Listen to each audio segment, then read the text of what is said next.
has one of the highest crime rates in America compared to all communities of all sizes, from the smallest towns to the very largest cities. One's chance of becoming a victim of either violent or property crime here is 1 in 26. Within Florida, more than 92% of the communities have a lower crime rate than West Palm Beach. In the year of 2007, the city of West Palm Beach had 4,700 thefts, 1,600 burglaries, 43 rapes, and 12 murders.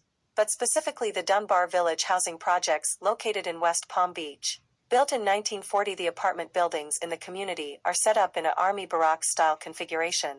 This community was one of the first public housing sites in Florida for low-income families, with at the time in 2007 the rent ranging from $200 to $700 a month. In 2007, a 32-year-old mother and her 12-year-old son fled Haiti. With no money, they landed in Dunbar. The two almost instantly became targets for crime, standing out as Haitians among the mostly American-born blacks in the housing project. Her car and son's bicycle were stolen and their house had been ransacked. But on June 18, 2007, roughly between 9 o'clock and 9:30 p.m., before it began to get dark, the 35-year-old mother received a knock at her front door, and it was a teenage boy trying to tell her she had 2 flat tires. Her car had been previously stolen, so she had been borrowing a friend's truck. She walked out and realized she did not, and when she began to walk back inside of her apartment, 2 young teens got in front of her and pulled out a .45 caliber handgun and a AR-15 assault rifle. They demanded money from her, but she kept telling them she had no money.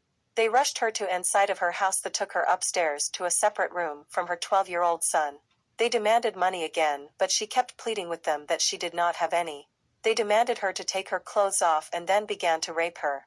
At the time, there were only 3 teens in her apartment, then 7 more rushed into her apartment masking their faces with white t-shirts and joined in. Some went other ways into her 12-year-old son's room and beating him, humiliating him and also beating him with a handgun, while the others repeatedly raped the mother, forcing her to perform oral, anal, and at one time shoving the AR-15 assault rifle in the mother's anus. The 10 teens repeatedly raped her for hours, taking turns and most of them going back and doing it again. Then, at one point, one of the older teenagers ordered the mother and the son into the bathtub and forced the mother to get on her knees and perform oral sex on her 12-year-old son. The 12-year-old was crying and was beaten on the head with a handgun. The teenagers dropped a fan on him, they kicked his head, and they broke a glass bowl on the 12-year-old's head. While the teenagers laughed, they began to demand the mother to lie on her back in the bathtub and told the 12-year-old to get on top and have sex with his mother. The child could not stay on top of his mother and the teenagers kept beating both of them. The mother cried to her son to stay on top of her or they would kill them. The group of teenagers wanted to make sure there was no evidence, so they attempted to burn the child and the mother alive, but they did not have a lighter. At one point, one of the teenagers took a nose hair trimmer and stuck it up the mother's anus to get rid of evidence. Then one of the teenagers took a bar of soap and tried to wash out the evidence from the mother's vagina and anus. They forced the mother to wash with Clorox and hydrogen peroxide. They doused the mother and son's eyes with cleaning products. They forced them to drink it and forced Clorox inside the vagina of the mother to destroy any of the DNA left behind. Finally, the teenagers ripped the phone landline out of the wall so the police could not be called. The suspects left with her car, jewelry, a couple of $100, cell phones, movies and PlayStation consoles. Both victims sat in the fetal position in the bathtub for 2 hours after the attackers left, in fear that they could possibly still be in their apartment. Then, finally, in the dark of night, she and her son walked while bloody and in pain a mile to the hospital. Eventually, because of data found on clothing, used condoms and fingerprints left inside of the apartment, out of the 10 suspects, a young gang known as the Jitterbugs, 4 suspects were arrested: a 14-year-old Avion Lawson, 15-year-old Jakaris Taylor, 16-year-old Nathan Walker, and the ringleader, 18-year-old Tommy Poindexter.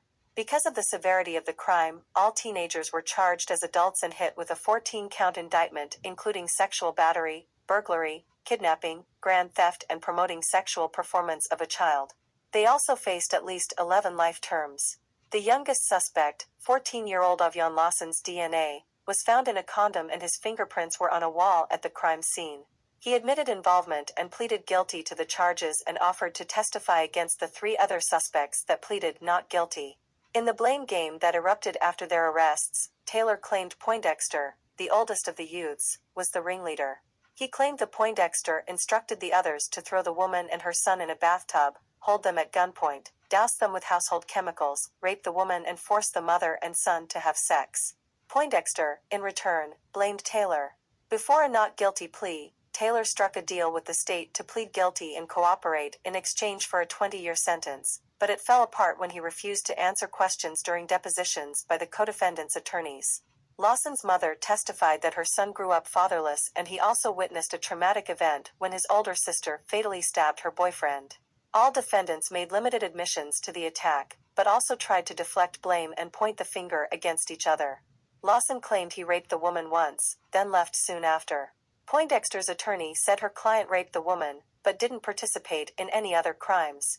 Walker's attorney didn't acknowledge any guilt. The second youngest suspect, 15 years old Nathan Walker's mother, testified that her son dropped out of school after spending 3 years in 7th grade. Her family lived on food stamps.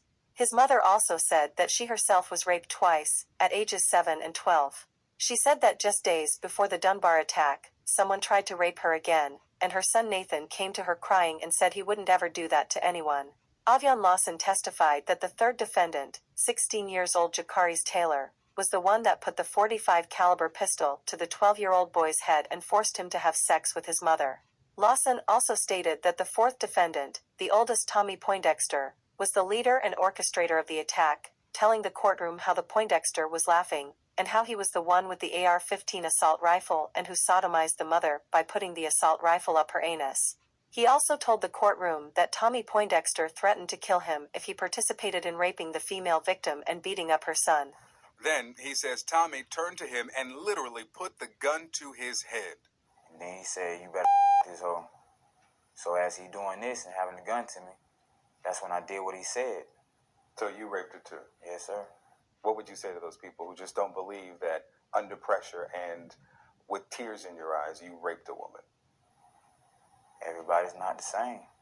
And what did you do to her next? After I got done, he told Nathan to get her from out of the bed, the sheets, and throw him in the bathroom inside the tub and run water on them. Avion says he and Jakaris tried to quiet the woman's screaming son. And Tommy told him to make the boy shut up. So he slammed the clock on his head, split his head. And where was Tommy? He told the boy to get up and take off his clothes and made him get in the tub with her. And that's when he told Jakaris to look for a lighter because he was throwing chemicals and things all on them. He said he was going to set them on fire. So Jakaris ran downstairs and he couldn't find a lighter. The 35-year-old rape victim testified and briefly told the courtroom how she was brutally raped 2 to 3 times by the same individuals for 3 hours straight, and that she had not returned to the apartment since the attack. She also stated that she had started treatment for cervical cancer because of the cleaning chemicals that were put inside of her to destroy evidence, and her son's vision is not the same. She can no longer read and has to wear prescribed glasses for the rest of her life. Some of them have sex with me 3 times. I was almost passing out. I was crying and praying at the same time. The defense attorneys and 2 psychologists who testified for the 3 defendants argued that the youths were products of troubled upbringings. One was born cocaine addicted, another lost his father at a young age, and another was constantly beaten by his grandmother. Eventually, Nathan Walker and Jakaris Taylor both received life sentences. Earlier during sentencing, Taylor's younger brother erupted in the courtroom and was detained. Before Tommy Poindexter's sentence, he requested that he be handcuffed, because he did not know how he would react to the sentence given. He was given a life sentence with a mandatory minimum of 25 years. Moments after Judge Krista Mark sentenced the 3 gang rape defendants to life in prison, Tommy Poindexter turned to the crowd and muttered an obscenity. Defendant Jakaris Taylor's younger brother hurled himself into the witness area, crying and beating on the door to the prisoner area. Deputies had to restrain him. The melee came shortly after 2 of the defendants made pleas for lesser sentences in the notorious gang rape of a 35-year-old woman and attack on her 12-year-old son. The last defendant, Lawson, was given a 30-year sentence plus 10 years probation for his cooperation against the other defendants. The judge also ordered that, in fear of retaliation for Lawson testifying, that Lawson never be placed in the same prison as any of his co-defendants.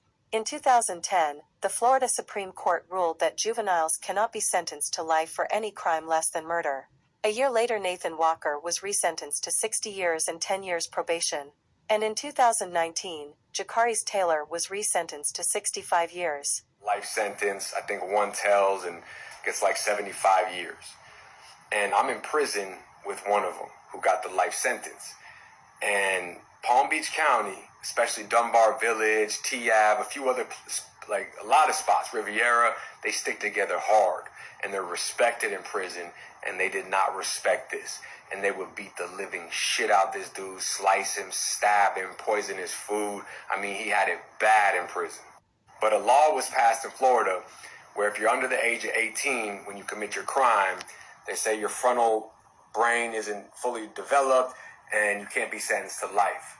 So I remember I'm in confinement and he's across the wing in confinement telling everybody, fuck you, I'm about to get 20 years, I'll be out this bitch before he's laughing about this shit, this sick demonic piece of shit. I remember within 3 weeks he comes back from going to outside court in Palm Beach and the judge was like, well, I can't give you a life sentence, so I'm going to give you 45 years. He came back looking sick, thought he was going to get over on the system. The 2011 ruling did not benefit Poindexter because he was 18 at the time of the attack, and it did not benefit Lawson because he accepted a plea deal. Also, May of 2019, a 25-year-old Melvin Young was shot to death at Robinson Villa apartment complex in West Palm Beach, 10 minutes from Dunbar Village. During the trial in 2009, Lawson identified Young as the fifth attacker, but with no hardcore evidence, there was not enough to arrest him. If Young had been convicted, he would have been the youngest suspect, being 13 years old at the time of the crime. And also in 2021, Avon Lawson filed for an appeal of his sentence, but because certain court fees were not paid months later, his appeal was dismissed.